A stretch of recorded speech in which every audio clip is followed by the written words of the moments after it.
think uh, Dr. Vinay Saspude and uh,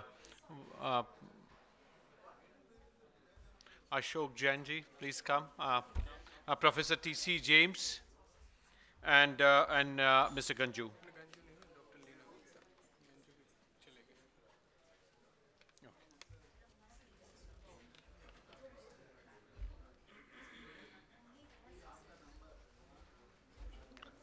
So Dr. Vinay Sahasrabudhe, chair for this and the next session. Honorable Member of Parliament from Rajya Sabha. Then Professor T.C. James, Shri Ashok Jain, Advisor Rural Development and SDG Niti Aayog.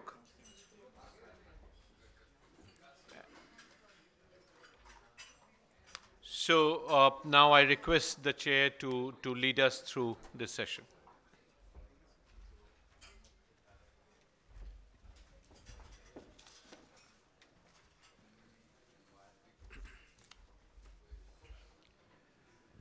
Fellow panelists here on the dais and delegates in the auditorium.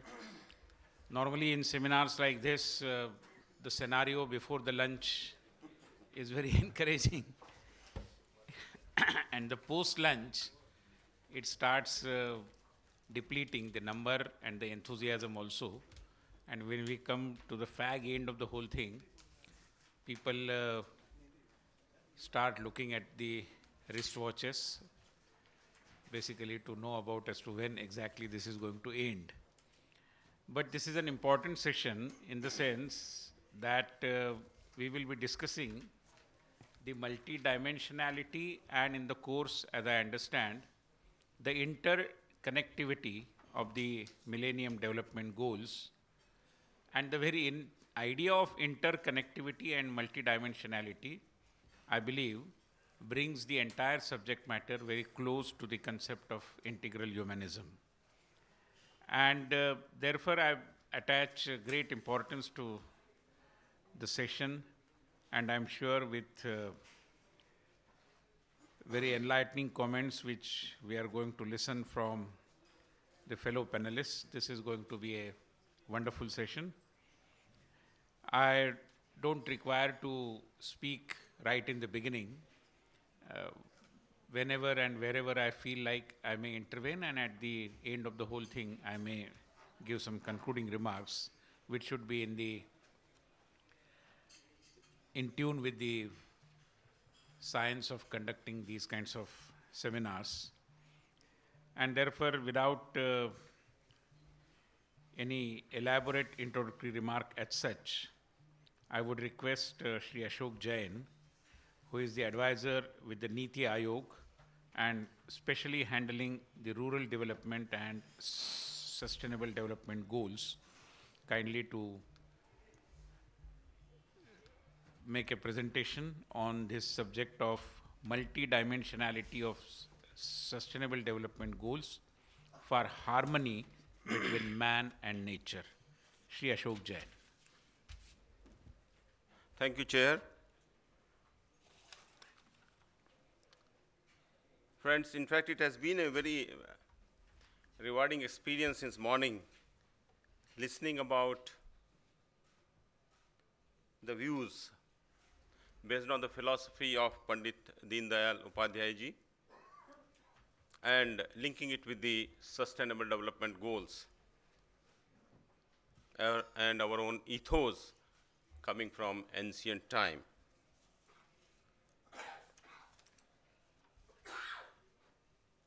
As you are aware that the Government of India is also one of the signatories among all 193 countries to agree to implement the Sustainable Development Goals, which was signed in September 2015. And these goals are under actually implementation or enforced from 1st January 2016. During the summit in the United Nations in 2015 September, our Prime Minister has said that India's development agenda is mirrored in the SDGs. And he laid a lot of emphasis on it, that we have listened in the morning also, Sabka Saath, Sabka Vikas. In fact, India had played a very, very important role in finalizing the SDGs, particularly the social goals. That was something very important which India has, in fact, played a very key role into that. In fact, I am supposed to now talk basically man and nature and the SDGs. In fact, these are the key tenets of Pandit Deen Dayal Upadhyay philosophy regarding the harmony between man and nature, and which we have picked up from his 3 works on the Rashtra Jeevan Ki Samasyaएं, Ekta Manavad and Rashtra Jeevan Ki Disha. The important tenets relating to man and nature are universal access to education and propagation of knowledge, technology to meet the needs of body, mind, intellect, and the soul. In the morning also, some of our speakers had mentioned about it. Then equitable control over the management of economic, environmental resources. This is something very important, basically sustainable use of the natural resources. Balanced economic growth with participation of producers, particularly the small ones. Keeping in view the philosophy of the last person standing in the queue. And this is something very important for today's concern with this seminar, or this, the rejection of the consumerist lifestyle and responsible consumption at the individual and the social levels. That is something very important. In fact, what I have tried to do, I have tried to connect these 4 important tenets of Pandit Deen Dayal with the SDGs, what have been agreed by the world. If you see the first one, that is education, knowledge, and technology, in fact, SDG 4, which talks about the quality education, SDG 9, which talks about the industry, innovation, infrastructure, and SDG 10, which talks about the reduced inequalities. They are directly connected to this philosophy or this tenet of Pandit Deen Dayal Upadhyay. If you see the equitable management of resources, based on his tenet of equitable control over the management of economic and environmental resources, these are the SDGs, which are directly connecting to that philosophy, which is about no poverty, that is SDG 1, then affordable and clean energy, so that a poor man also, basically can have the capacity to afford that power. Climate action, then life below water, that is sustainable use of the marine resources, जो समुद्र के जो resource है, मछली है, उसका sustainable use की बात कर रहे हैं, and life on the land, that is जंगल है, वाइल्ड लाइफ है, जो ऊपर जमीन के ऊपर जो लाइफ है उसकी बात कर रहे हैं.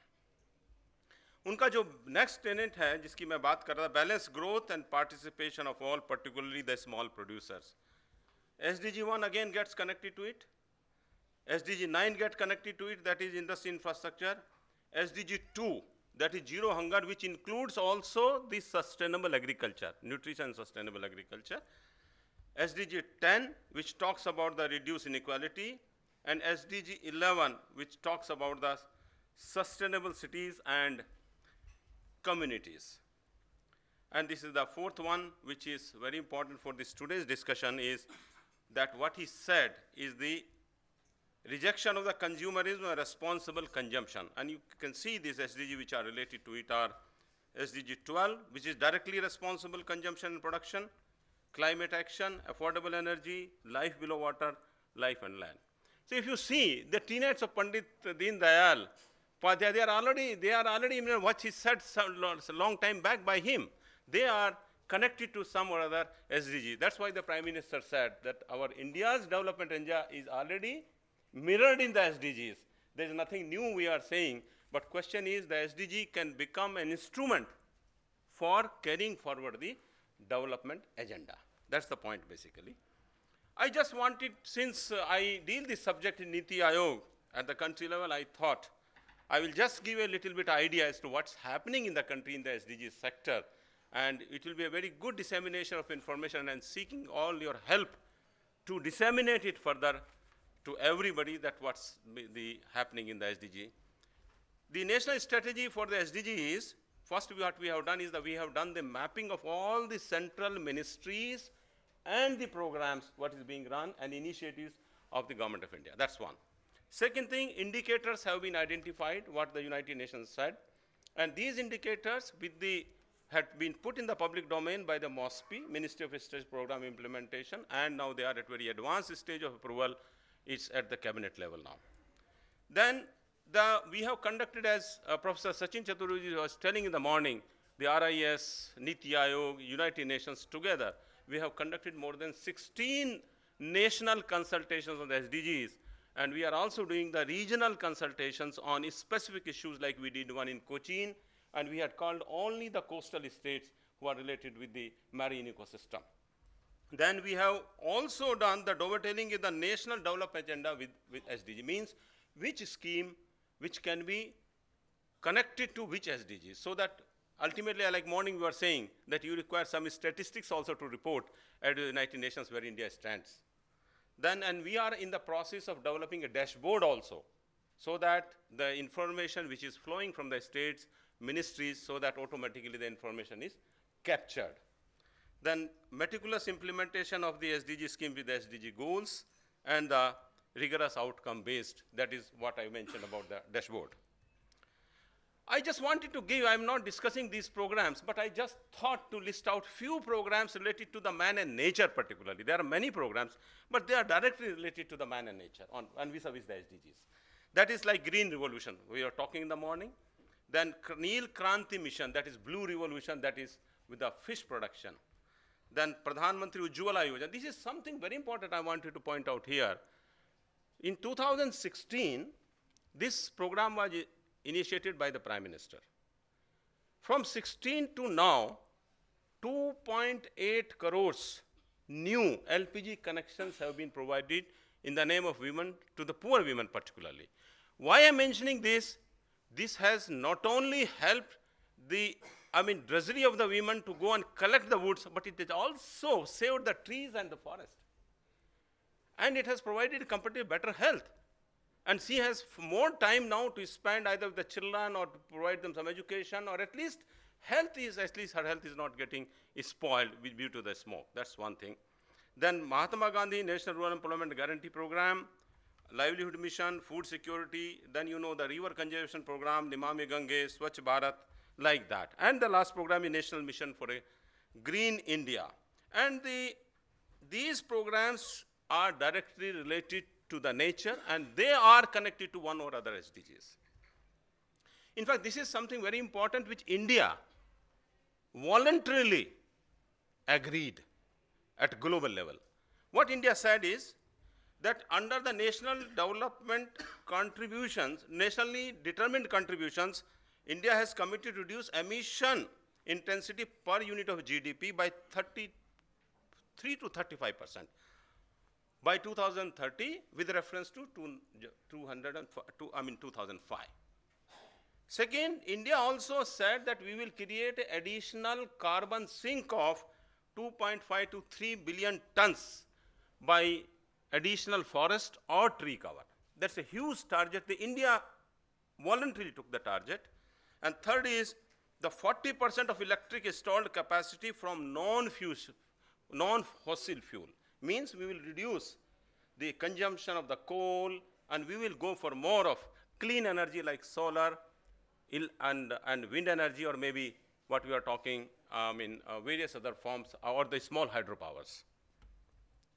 This is something is not directly related here today, but I thought to inform that 43 countries this year had voluntarily gone to United Nations to present their implementation of SDGs, and India was one of them this year in on 19th July 2017, and RIS was also part of that. These are the major achievements what I thought. This is again related to the nature and man.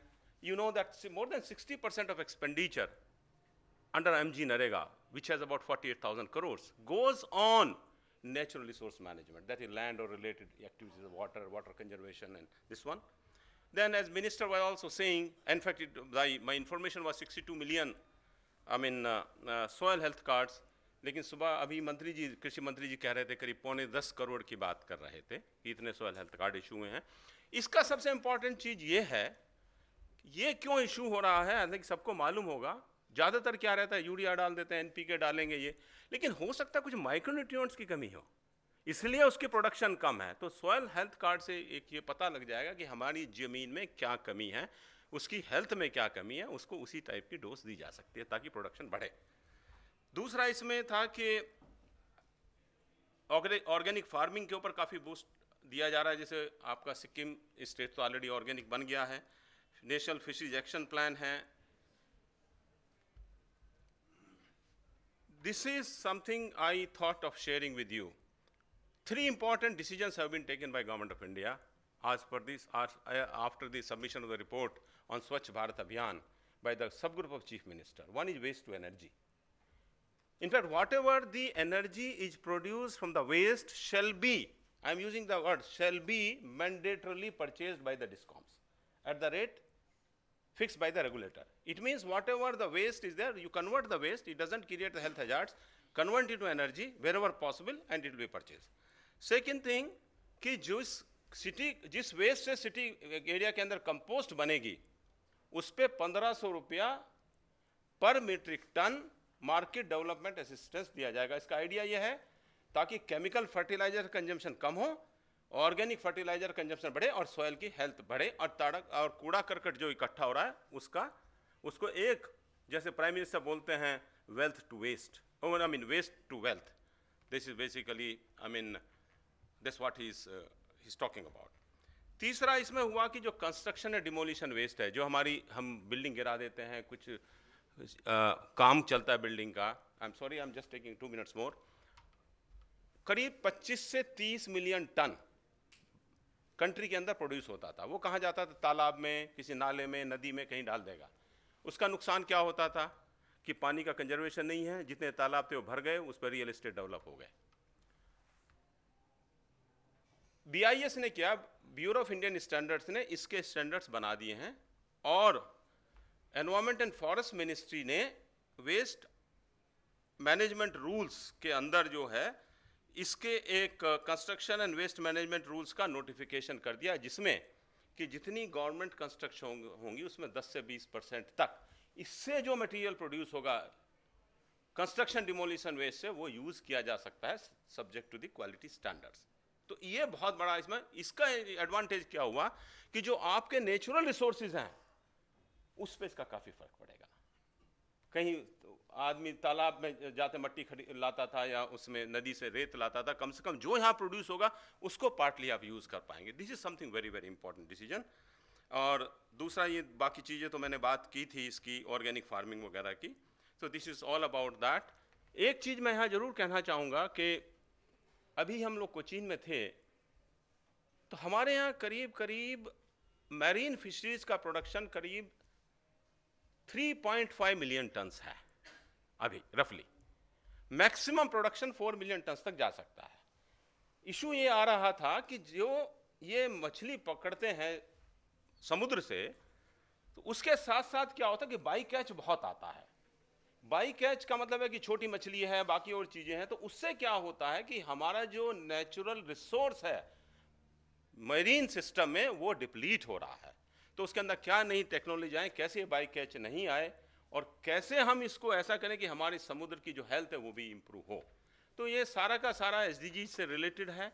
और जो हमने philosophy की बात की है पंडित दीनदयाल उपाध्याय जी की, उसकी philosophy में कहना चाहिए कि 30, 35, 40 साल पहले और 50 साल पहले ही वो जिन SDGs की बात की वो बात ऑलरेडी उन्होंने कही थी उस time. Thank you so much. Thank you Ashok ji. मैं अभी अनुरोध करता हूँ RIS के visiting fellow professor TC James से कि वो आकर अपना प्रस्तुतिकरण हमारे सम्मुख करें. Thank you. Thank you, Chair. Distinguished fellows on the dais and in the hall. Well, Dr. Ashok Jain mentioned the practical aspects of what is happening on the government side when you link SDGs with the man and nature. I am more from the philosophical stream, so I will be looking at it in a wider dimension. When I was thinking of this topic, what came to my mind first was a verse from Gitanjali. The same stream of life that runs through my veins night and day runs through the world and dances in rhythmic measure. It is the same life that shoots in joy through the dust of the earth in numberless blades of grass and breaks into tumultuous waves of leaves and flowers. It is the same life that is rocked in the ocean cradle of birth and death in ebb and in flow. I feel my limbs are made of, glorious by the touch of this world of life, and my pride is from the life throb of ages dancing in my blood this moment. This has been the stream of thought in the entire country, which Pandit Deen Dayal Upadhyaya in his integral humanism also encapsulated that only. That is, as per the Indian philosophy, man is an indispensable and integral component of universe. The utilization of natural resources is based on human restraint, the one mentioned about responsible consumption, confined to desirable needs and necessities. Nature is not a commodity to be consumed for just human fulfillment. So when I look at the whole issue of this harmony, I always feel that man is a microcosm of the larger microcosm which includes entire nature. And once this realization is there, you will have to see that unless there is a harmony, there's problem. It is disharmony between this microcosm and macrocosm that is cause of all kinds of diseases, whether it's economic diseases or physical diseases or social sicknesses and other things. Well, in the morning, of course, Dr. Sachin Chaturvedi and others mentioned about the Washington consensus model which emerged.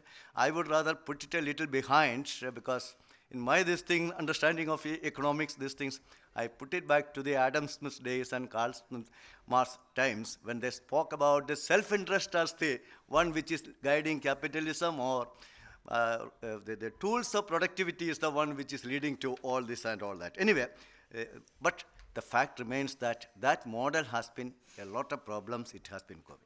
It has been resulting in a lot of activities which has been damaging the global ecosystems and depleting finite resources.